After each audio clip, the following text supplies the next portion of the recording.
सूरत अल-कौसर मक्की सूरत है, एक रुकू है और 3 आयात हैं। इस सूरत का दूसरा नाम सूरत अन-नहर भी है।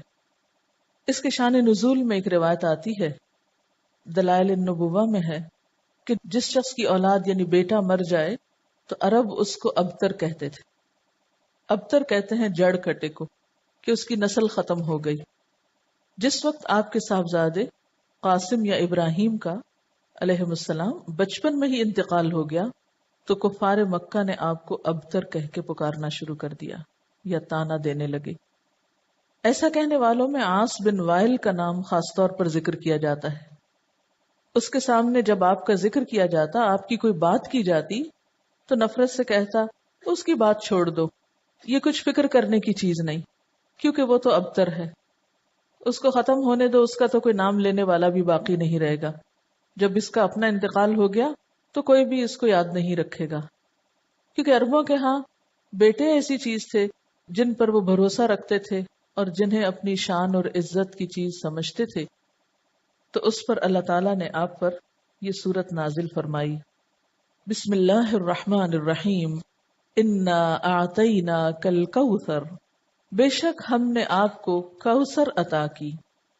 कौसर का लफ्ज काफ से रे से है, कसरत के माने में। इसके कई मफहूम बताए गए हैं। एक माना तो इसका खैर कसीर से किया गया है कि बहुत कसरत से मिलने वाली खैर और भलाई, क्योंकि कौसर के लफ्ज में भी मुबालगा पाया जाता है। इसका लफ्जी माना ही खैर कसीर बनता है, तो बाज ने इसको लफ्जी माने में लिया है।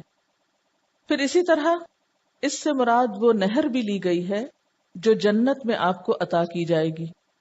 फिर इसी तरह इससे मुराद वो हौज भी है जिससे आप अपनी उम्मत को पानी पिलाएंगे। इब्ने कसीर ने कौसर से मुराद खैर कसीर ही लिया है, क्योंकि खैर कसीर में फिर सारी चीजें आ जाती हैं। वो जन्नत की नहर भी आ जाती है, हौजे कौसर भी आ जाता है, और आपको जो फतूहात दुनिया में नसीब हुई, इस्लाम का बोलबाला हुआ, आपका मिशन आपकी जिंदगी में मुकम्मल हुआ, ये तमाम चीजें इस एक लफ्ज में शामिल हो जाती। गोया जितनी नेमतें आपको मिली उन सब के लिए एक जामे लफ्ज है कि आपके दुश्मन आपके बारे में जो भी कहें, लेकिन हमने आपको खैर कसीर अता कर दी है। वो खैर कसीर जिसका सिलसिला दुनिया से शुरू होकर आखिरत तक जाता है, यानी सिर्फ आखिरत में नहीं, दुनिया में भी आपको खैर कसीर अता हुई। इसके बारे में कुछ अहादीस भी हैं। हजरत अनस कहते हैं कि एक रोज आप सल्लल्लाहु अलैहि वसल्लम मस्जिद में हमारे दरमियान थे। अचानक आप पर एक किस्म की नींद या बेहोशी सी तारी हुई। फिर हंसते हुए आपने सर मुबारक उठाया। हमने पूछा, अल्लाह के रसूल सल्लल्लाहु अलैहि वसल्लम, आपके हंसने का सबब क्या है? आपने फरमाया कि मुझ पर इस वक्त एक सूरत नाजिल हुई है, यानी इस सूरत के नाजिल होने पर आप मुस्कुराए। फिर आपने बिस्मिल्लाह के साथ ये सूरत कौसर पढ़कर सुनाई। फिर फरमाया, तुम जानते हो कौसर क्या चीज है? हमने कहा, अल्लाह व रसूलुहु आलम। आपने फरमाया, ये एक नहर है जिसका मेरे रब ने मुझसे वादा फरमाया है, जिसमें खैर कसीर है, और वो हौज है जिस पर मेरी उम्मत क़यामत के रोज पानी पीने के लिए आएगी। इसके पानी के पीने के बर्तन आसमान के सितारों की तादाद में होंगे। उस वक्त बाज लोगों को फरिश्ते हौज से हटा देंगे, तो मैं कहूंगा, मेरे परवरदिगार, ये तो मेरी उम्मत है। अल्लाह ताला फरमाएगा, आप नहीं जानते कि इन लोगों ने आपके बाद कैसा दीन इख्तियार किया, यानी नाम आपका लेते थे लेकिन तरीके आप वाले नहीं थे। बहरहाल इस नहर के बारे में मेराज के वाक़े में भी कुछ तफसीलात मिलती हैं। बुखारी की रिवायत है, आप सल्लल्लाहु अलैहि वसल्लम ने मेराज के वाक़े में फरमाया, मैं एक नहर पे पहुंचा जिसके दोनों किनारों पर खौलदार मोतियों के डेरे लगे थे। मैंने जिब्रील से पूछा, ये नहर क्या है? उसने जवाब दिया, ये कौसर है।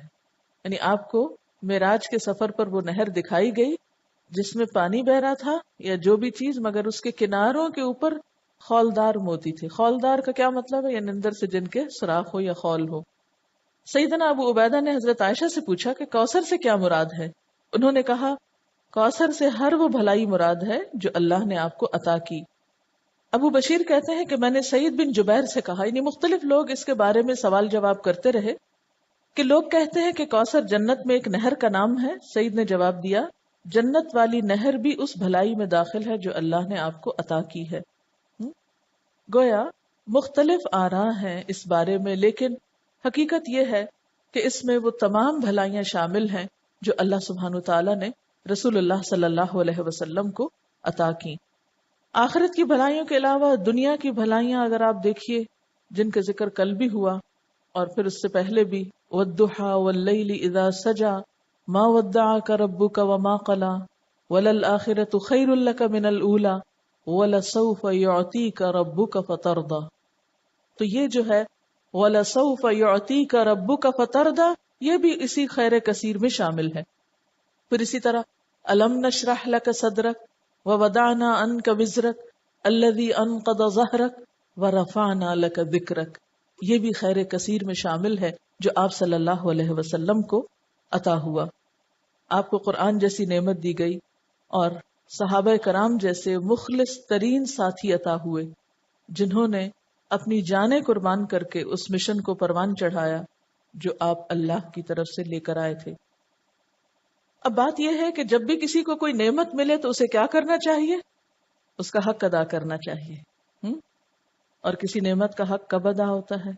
جب انسان اللہ کی مرضی اور اطاعت کے کام کرتا ہے۔ اس لیے فرمایا فَصَلِّ لِرَبِّكَ وَانْحَرْ، پس نماز پڑھیے اپنے رب کے لیے اور قربانی کیجیے۔ اس سے ایک بہت بڑے سوال کا جواب ملتا ہے کہ اللہ کا شکر کیسے ادا کیا جائے۔ آپ کو بھی خیر کثیر مل رہی ہے، قرآن کی نعمت، تو اس کے شکرانے کے لیے بھی خاص نوافل پڑھنے ہیں، ٹھیک ہے، اور اس کے ساتھ صدقہ بھی کرنا ہے۔ امید ہے یہ دو کام آپ صبح ہی کر کے آئے ہوں گے، لیکن اگر بھول گئے ہیں اور جلدی میں تھے اور ٹیسٹ کے پریشر میں تھے اور پریشانی میں تھے تو اس کے بعد آپ جا کر لیجئے۔